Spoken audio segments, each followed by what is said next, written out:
الحمد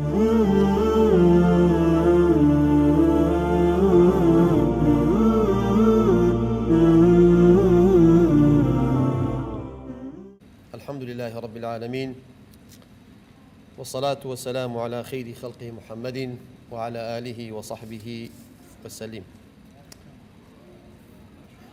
لسنة منيش بپێویستی ئەزانم بەناوی ئەنجومەنی خوشکانی سوورانی کۆمەڵی ئیسلامی بەخێرهاتنی هەردوو بەڕێزان مامۆستا قومرەخان و ڕوپاخان زۆر بەخێر بێن سەرچاومان و سوپاس و دەستخۆشیم هەیە بۆ ئەنجومەنی خوشکان سۆران و ئەوانەی خەلیفان خوا پاداشیان داتەوە کە لەم قۆناغە سەختەی کە کۆمەڵی ئیسلامی لەم 4 ساڵی ڕابردوو پێدا تێپەڕی شان بەشانی برایان لە مەیدان بوون لەگەڵ بوونی ئەو هەموو تایبەتمەندیانەی خۆیان کە کۆمەڵێ ئەرکی قورسیان لەسەر شانە بە ڕۆژ و بە شەو لەگەڵ مەڵبەند دەستباریان گرتووە و جێ پەنجەی خۆشیان دیارە من لێرەوە سوپاسیان دەکەم بەپێی توانای خۆیاندا نەبراون لە ئیشوکاری ڕێکخراوەی خوشکان، ئیشوکاری دامەزراوەیی، ئیشوکاری مەڵبەند من لێرەوە سوپاسیان دەکەم توانویتیان وەکو ئۆرگانێکی فەرمی لە سنووری مەڵبەند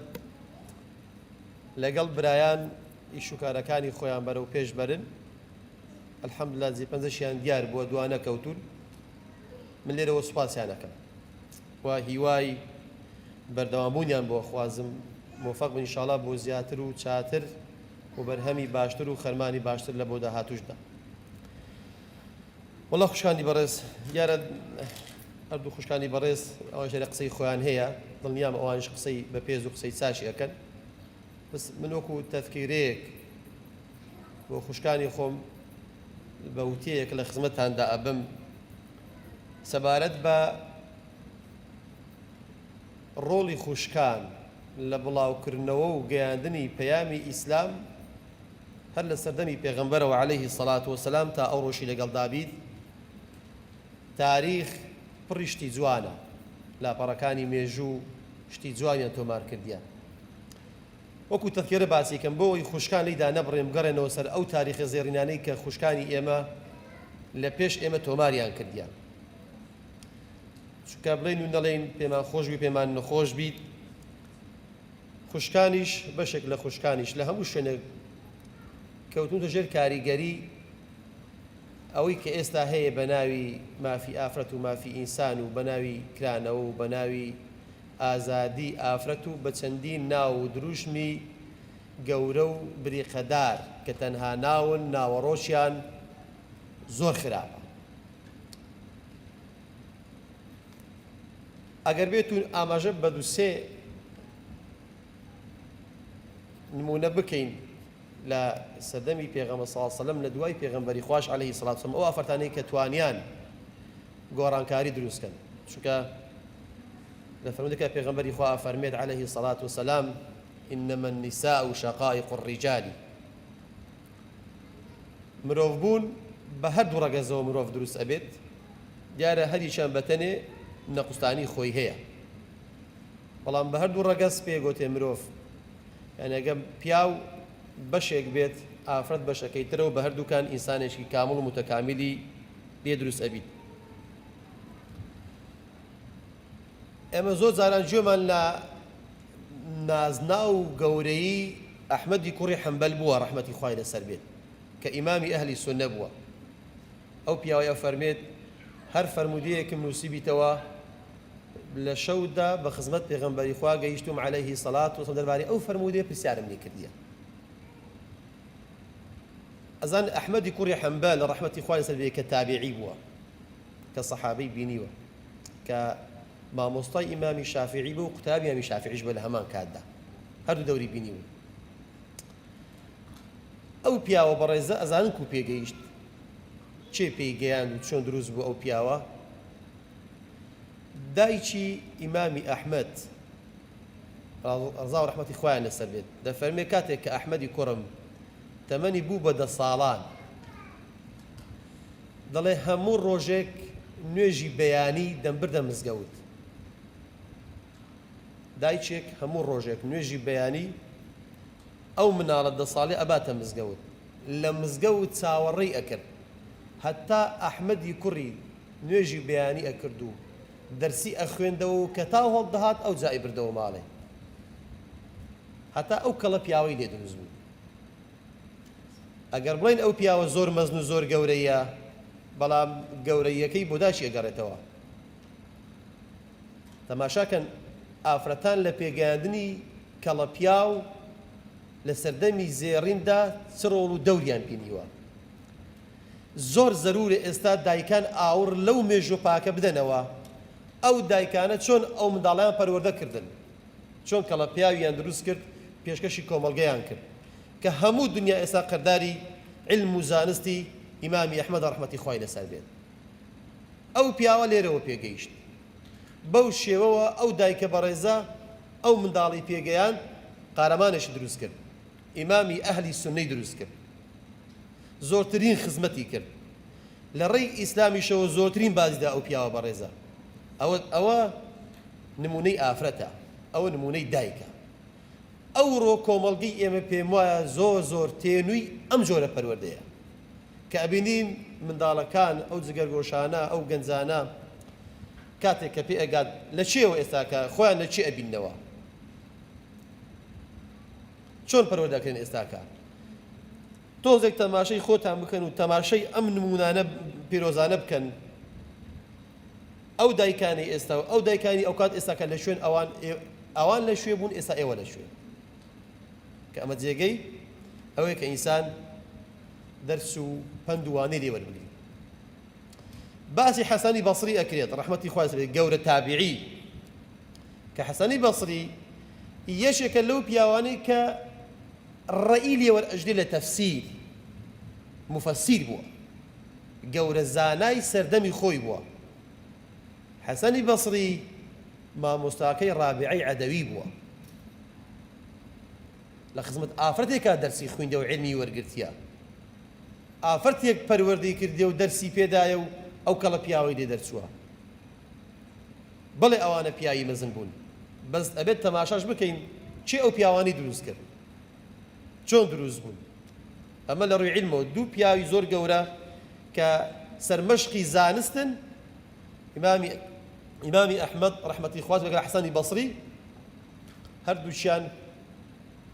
شاژنیان لە پاڵپشت بووینە تا ئەو زۆرە پیاوانیان لێ دروست بووە. ئەمڕۆژ ئەم زیرەی ئێستا پێویستی بەم زۆرە ئافرەتانە ئەکات ئەم جۆرە ئافرەتانە دروست بن بۆی پیاوی ئاوا دروست بێت چونکە منداڵ 100% کاریگەری دایشی بەسەر سەریەوە هەیە تا ئەو کاتی ئەشمرێت تا وەفاتیش ئەکات. خۆشەویستان ئوم عەمارە پێم خۆشە پێدەم بناسیم لە مناسبەدا کە پەیوەندی بە ئیشی خوشکانەوە هەیە. ئوم عەمارە ناوی خۆی نەسیبەی کچی کەعب کوڕی عەمر بووە عەمر کوڕی عەوف بووە عەوف کوڕی عەمری ئەنساری بووە. ئەم ئافرەتە ئەنساری بووە واتە خەڵکی مەدینەی بووە. یەکێک بووە لەو ئافرەتانەی کە لە سەردەمی زوو و موسڵمان بوو. زان ئەم ئافرەتە لە سەردەمی خۆی بەو زەعیفی خۆیەوە چ ڕۆڵی بینیەوە چ مەوقیعێکی گرنگی گرتووە لەگەڵ پێغەمبەر صلی الله علیه وسلم. لە هەموو بوارێک لە هەموو ڕێک و تەماشایان کەین جێپەنجەیاندار بوو لە ڕووی عیلم لە ڕووی پەروەردە لە ڕووی خەبات و تێکۆشان و ڕاپەڕین لە دژی زوڵم و ستەم. ئەم ئافرەتە جێگەی نمونەی زۆر گەورەی خۆشەویستان زۆر زەران لە جەنگەکان لە شەڕەکان کاتێک کە باسی فتوحاتی ئیسلامی ئەکرێت ئاماژە بە کەڵە پیاوان ئەکرێت ئەو سەحابانی کە شەهید بوون لە تابعی تا ئەگاتەوە ئەو ڕۆژ. بەڵام لەو ڕۆوە ئەم ئافرەتەیە ئوم عەمارە کە ناوی نەسیبە بووە ئەو شڕانەی کە تێیدا بەشدار بووە لە جەنگی ئوحود تێیدا بەشدار بووە لە حودەیبیە بەشدار بووە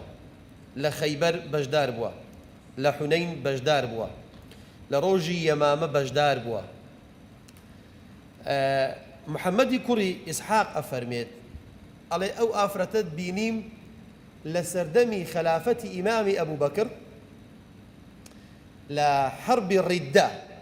دل اللي بيش بجدار بو تنانت لو روجدا دلي يازده بريني بلا شيء وديار بو لو شريا ئافرەتێک بە شمشێرەوە شەڕی کردیە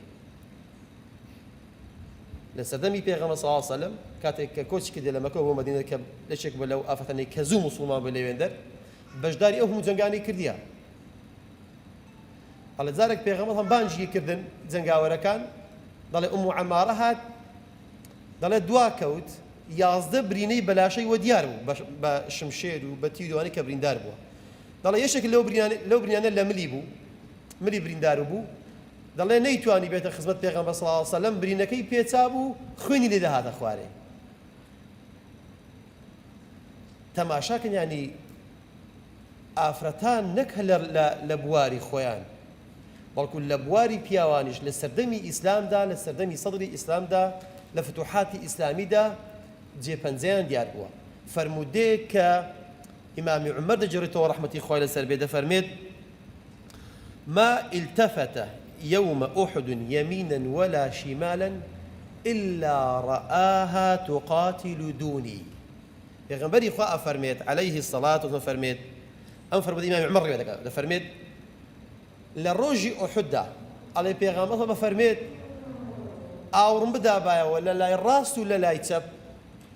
دنبيني ام عماره الا شري اكد شمشري بدستو لدوري پیغمبر صلى الله عليه وسلم لروج احد ك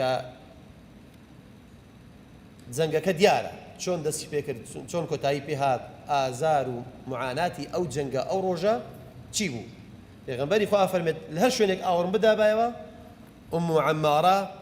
نەسیبەی کچی کەعبی کوڕی عەمری کوڕی عەوفی ئەنساری دەڵێ ئیلا لەوێن دەردەمدی شمشێری بەدەستەوە بوو ئەمە فەخرێکی زۆر گەورەی بۆ خوشکان ئەم مەیدانە مەیدانی پیاوانە جەنگ و جیهاد تااقەت و قووەتی ئەوێت بەرامبەر کافران بە شمشێر بەروەڕوو ببیتەوە ئافرەت دەچێتە لەو ئافرەتانەی کە پێویستە خوشکان وەڵڵاهی ئەو مێژوایی بخوێنەوە بانی لێی ئاگادار بن ئەو ئافرەتانە ئەم ڕۆژگاریان دروست کرد نەیان هێشت ئیسلام دوا بکەوێت نەیان هێشت زوڵم سەرکەوێت نەیان هێشت پیاوان بە تەنیا لە گۆڕەپانی جەنگ و جیهادا شەڕ بکەن ئەوانش جێپەنجەیان دیار بوو ئەسمائی کچی عومەیس یەکێکە لەو ئافرەتە ناودارانەی کە دیارە یەکەمی جار خێزانی جەعفەری کوڕە ئەبی تاڵیب بووە جەعفەر دیارە شەهید ئەبێت خوای گەورە لێی ڕازی بێت ئیمامی ئەبوبەکر مارەیە کاتەوە کە ئەبوبەکر وەفات دەکات ئەو جارە ئیمامی عەلی مارەیە کاتەوە